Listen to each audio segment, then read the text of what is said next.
Welcome to Blockchain Bulletin Unchained, a series where I speak to professionals and leaders from the industry to get to the heart of the latest news stories and overarching topics shaping this ever-evolving sector. I'm your host, Callum Williams, and I am delighted to be joined on this latest episode with Frank Wang, the head of North America FinTech sales at BitGo. In this episode, Frank will be explaining crypto as a service, how it differs and shares similarities from traditional embedded finance, and its potential for scale across both the decentralized and traditional finance sectors. But first, Frank, thank you for joining me on this latest episode. How are you doing first and foremost? I'm well. Happy to be here, Callum. Thanks for having me. That's great. That's great. Well, we'll kick it off. I mentioned crypto as a service is going to be our main theme of today's episode. Firstly, Frank, can you just briefly explain how a concept like crypto as a service came to be and why it's so prevalent in modern times today? Sure. Crypto as a service is us taking a page out of the fintech banking space. We're really referencing an existing model called banking as a service. And this is where a licensed financial institution like a bank will partner with an unlicensed fintech to enable that fintech to perform regulated money movement. And so in that model, you have a sponsor bank that works together with the fintech so the fintech can offer financial services. We're doing something pretty similar using BitGo Bank and Trust, our regulated entity here in the United States, partnering with fintechs to allow those fintechs to offer digital asset on and off ramp and money movement services. We do this out of the US, so we are also doing this in Europe and soon, perhaps in a couple other geographies. Yeah, it's great. And I think you mentioned banking as a service there as one of the kind of the traditional embedded finance use cases that has kind of almost formed crypto as a service. How was decentralized finance put its own spin on banking as a service with obviously crypto as a service? It's really a very similar model, except when we come and partner with a fintech, we're enabling that fintech not only to perform regulated money movement in terms of fiat, right? We give each end customer of the fintech an account at BitGo Bank and Trust or an equivalent in Europe, which is BitGo Europe GmbH. We give them an account that can hold fiat. They can fund it with US dollars or fund it with euro and withdraw those US dollars and withdraw euro. But the trick here is we can now enable that end customer to go from fiat to stablecoin, fiat to Bitcoin or Solana or any number of digital assets, including things like tokenized assets, tokenized real world assets. And then they can go back and forth.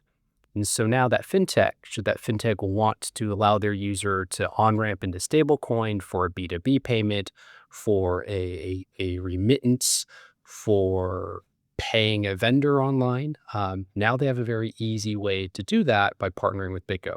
Because we not only bring the licensing, meaning we do the regulated money movement, we also give them the infrastructure by way of an account. So that account comes with wallets that can handle digital assets as well as regular fiat currency. Yeah, and I know obviously stablecoin and just digital assets in general are just kind of almost permeating now across the traditional finance space, right? And so many use cases being evolving right now as before our very eyes, and I think a lot of traditional finance firms are now starting to take in a real interest into stablecoins and digital assets. But could you just explain to me, Frank, what are some of the common concerns in the startup process, in the onboarding process, should I say, when they're looking at crypto as a service as something that they'd like to integrate? But what are some of the concerns that they're raising at the very start of the process? The concerns really are less, they're more about integration and technology concerns. And honestly, they're pretty mundane. It's really, how long does it take me to integrate? What do I need in-house in order to build to BitGo's or use BitGo's service? And the good news is that if you have a motivated and experienced technical team, you can be up and running in 6 weeks and hopefully less as we continue to improve the developer experience. They do come in and ask questions about, oh, what about compliance and AML and complying with the Bank Secrecy Act here in the US and the equivalent in Europe? How do they comply with MiCA? The the The great news for these fintechs is that crypto as a service is sort of the easy button to solve all of these compliance regulatory issues for the fintech. BitGo, as a regulated partner, takes on the bulk of the compliance overload or overhead. Us as the regulated institution, it's ultimately up to us to monitor the transactions, to do the KYT, the on-chain screening, to do the transaction monitoring for fiat, to do the KYC, the know your customer or know your business, to make sure that the end customer um, is not somebody you don't want to be doing business with. They're not a sanctioned individual. They're not a politically exposed person. So we take on that compliance burden. So clients come to us, and this gets into why crypto as a service, or CaaS as we call it, has such good product market fit, both in the U.S. and especially now in Europe with the recent changes in the licensing environment over there. Fintechs wanting to offer digital asset services to their end users, whether they're businesses or consumers, they have a lot to think about, right? They have to think about, okay, how do we handle compliance? Do they have a compliance team that knows what it means to work in the digital asset space? They have to think about infrastructure, right? Do they have the wallets and all the tech they need to enable digital assets? Do they have not only the infrastructure, the compliance, but now they have to think about securing digital assets, right? And managing keys. That in and of itself is a headache. And then finally, is really just the licensing, right? In the United States, you need upwards of 50 money transmitter licenses, right? There might be a state or two, like Montana doesn't require MTLs, but effectively each would-be fintech has to go to every single state and get a money transmitter license from every single state should they want to do business with a customer located in that state. Otherwise, they can go get a banking charter, which is also a lot of time and a lot of money. So by the time fintechs come to us, they say, hey, we have all these problems. We're concerned about licensing because we don't have $2 million in a couple of years to go spend and get these licensing. We're concerned about the compliance. Even if we do get the licensing, how do we comply with the Bank Secrecy Act and all these other regulations? How do we think about the technology? So they come to us with all these concerns. And the beauty is crypto as a service is designed to address these specific concerns right out of the gate and get a fintech up and running quickly. Yeah, you broke that down really well. I think you're kind of almost consolidating the compliance experience under one roof and via a single platform. And am I right in saying that a non-traditional finance firm or even a fintech firm may not have to require a MiCA license, for example, et cetera, BitGo or a crypto as a service provider will automate and onboard those licenses almost seamlessly, right? So let's talk about Europe for a second. For a long time, you as a would-be fintech could get a license from a jurisdiction like Lithuania or Poland. You could become a VASP, and that would enable you to do digital assets. Um, MiCA, as has continued to evolve, certain jurisdictions like Poland have said, look, our current VASP holders do not get passported into having a MiCA license. And so all these fintechs all of a sudden now say, oh crap, the license that I had is no longer sufficient for the business I want to do.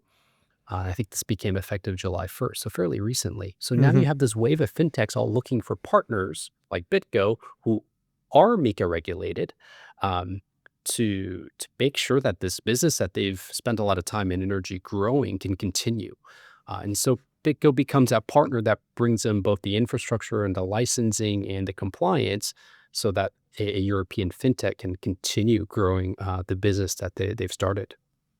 Yeah, and I guess also it kind of leads me on to my next question. Would that be once the crypto as a service, once it's been fully embedded within a business's infrastructure, talk to me a little bit some about the benefits. Is crypto lending now affordable? Is DeFi yield, is that also becoming a possibility for some of these companies that wouldn't even dream of doing these type of services maybe 12 months ago? I love that you mentioned that because it dovetails nicely with what we're looking to enable our CaaS or crypto as a service clients to do.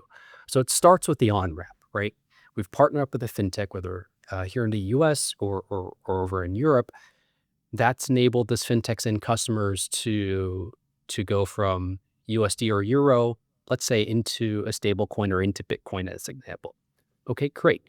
The fintech has now monetized that. They've maybe taken a small slice of the conversion fee from USD or Euro to Bitcoin, and they've enabled their end customers to acquire digital asset. Great. That's step one. That's the foundation. So now you have one user, 1,000 users, 100,000 users that you've enabled to on-ramp into digital assets. And now you go, okay, what's next? Okay, so some of these end users will have now acquired, say, a stakeable asset. They may have acquired ETH. They may have acquired Solana. Okay, great. With a couple of clicks or a couple of API calls, you can enable that end user now to stake their Solana or ETH through BitGo. And again, the fintech can take a small slice of the staking rewards as part of offering that service to the end customer. So now you've enabled an on-ramp, a buy. You've now enabled a way for you to earn a return on that stakeable asset. And now let's say you have clients who also have a lot of Bitcoin. As you're likely aware, a lot of Bitcoiners buy Bitcoin and they don't want to sell, right? Bitcoin is one of those assets you potentially want to hold for life, especially the true believers in the space. So you have someone who is hodling a bunch of Bitcoin. They want liquidity. Well, the next thing is to offer them a loan. And so one of the things we're looking at in adding to the crypto as a service stack is when the end customer of a fintech, let's say, has $500,000 worth of Bitcoin, they can maybe now get a loan against that Bitcoin. And the goal is to facilitate that programmatically, again, with a few clicks of a button or a few API calls so that the end user can say, look, I will pledge my $500,000 of Bitcoin against a $250,000 loan. So it's an over-collateralized a loan. And then we bring in a lender that plugs in. And now you have a yet another financial product that you're offering to that same end user. You facilitated a buy. You may have facilitated some yield generation. Now you're facilitating some financing. And there are other things on top of that, including DeFi access, right? If you want that end user to now interact with the DeFi protocol, we're looking at ways to do that programmatically as well. Yeah, yeah, very in depth, and I think like you mentioned there, I think there's going to be so many like DeFi opportunities coming towards the traditional finance sector too. When obviously now these are becoming embedded within traditional tech stacks. But just another one, Frank, on the post implementation phase of embedding CaaS, are particularly within the compliance realm as well. Are compliance teams and regulatory policy teams also expected to hold up and maintain compliance on their end as well, while, as we know, the current crypto regulation landscape is still currently evolving. We look at the US with the Genius and Clarity Acts, the UK's regulated market is launching next year, and obviously key areas like the Middle East and Singapore, etc. It depends on the nature of a client that we are servicing. So if our client is simply a financial technology company, then their burden as an unregulated company is fairly limited, right? Some of these fintechs do choose to register as an MSB with FinCEN, but as they are largely unregulated, the burden of compliance comes to us. BitGo, as a regulated entity, is responsible for compliance with the BSA, responsible for doing the KYC, the customer due diligence, the transaction monitoring, the on-chain monitoring. So largely these fintechs can get away with a limited compliance staff when they partner with a regulated entity like BitGo. Now in Europe, we actually have a model where we do work with regulated fintechs who have their own compliance teams and they have their own regulatory licenses. In that case, you kind of have a belt and suspenders approach where both the regulated fintech is also doing their own compliance work and BitGo itself is also doing our compliance work. And so in that way, you have two regulated entities now facing or servicing an end customer. And, it just adds more,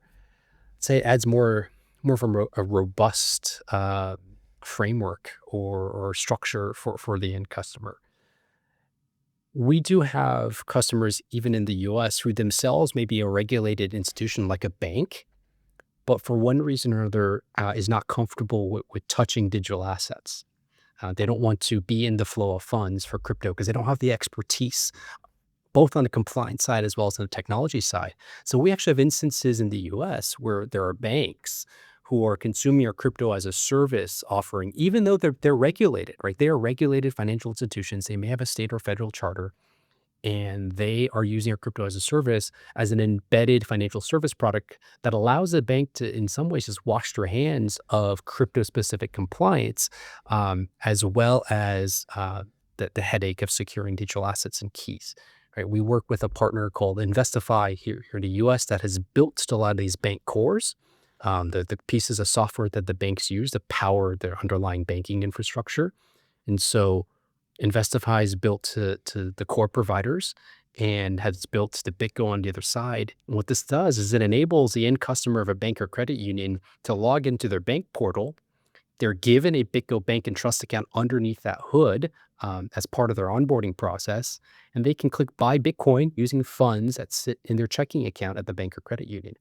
And so all the assets are held at BitGo in a named account in the name of the bank customer or credit union member. But they interact with that through their credit union or bank interface. It's kind of allows the bank to now monetize, giving their customers digital asset access without any of the compliance or the security headaches. Yeah, it's really interesting to see how it evolves in the next couple of years as well, as you see many more banks just completely start to embrace crypto and digital assets, whereas even just a few years ago, it was they've completely what's the best word to use? Just completely shunned it. It's a really exciting time to be in this space. Like in the U.S. alone, you have 9,000 or so banks and credit unions combined. Some meaningful percentage of those institutions are going to want to offer digital assets. At some point, you will see some of these banks, especially banks that are in the banking as a service sponsor space, bring on digital asset capabilities, either their own infrastructure or partnering with BitGo to offer that infrastructure. And in turn, they may eventually then offer those services to existing BaaS clients, right? So it would be FinTech today may already have a BaaS sponsor bank, and they may bring in BitGo right next to that BaaS sponsor bank to enable the crypto side. At some point, it may be BaaS sponsor bank with BitGo underneath that BaaS sponsor bank. But either way, we're happy to facilitate that flow, right? So either we service the banks directly, we service the fintechs, and service their end customers. It's really interesting to see how this is going to play out. But the opportunity right now is massive. And that's just the US, right? You have all the European banks, you have a lot of LATAM banks that we're now doing business with, and APAC is also huge. Yeah, definitely. And it's definitely something that we will continue to keep an eye on Payment Expert and then obviously around the world. But Frank, thank you so much for your time. Really appreciate it. And you can catch us on the next episode of Blockchain Bulletin Unchained next month.